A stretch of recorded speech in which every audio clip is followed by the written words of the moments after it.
नमस्कार सर्वांना. हरतालिकेच्या सगळ्यांना खूप खूप शुभेच्छा. आज सकाळी लवकर उठून आंघोळ केली आणि सर्वप्रथम हळदीचे लेपन करून घेतले आणि उंबऱ्याची दरवाजाची पूजा करून घेतली. सण म्हटले किंवा कोणतेही विशेष दिवस की आपली सुरुवात सगळ्यांची हळदी लेपनाने आणि दरवाजाच्या पूजेनेच होते.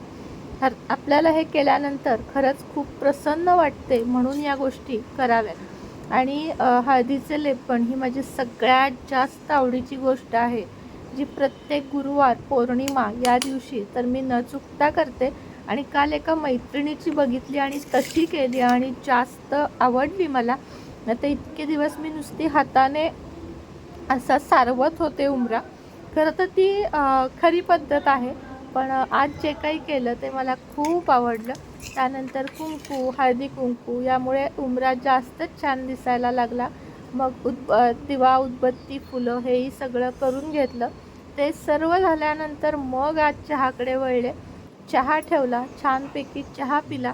नंतर ओवीच्या डब्यासाठी पोळी आणि बटाट्याची भाजी केली आणि मग आपली पूजा मांडणी केली. बाकीची पूजा ओवी आल्यावर करेल.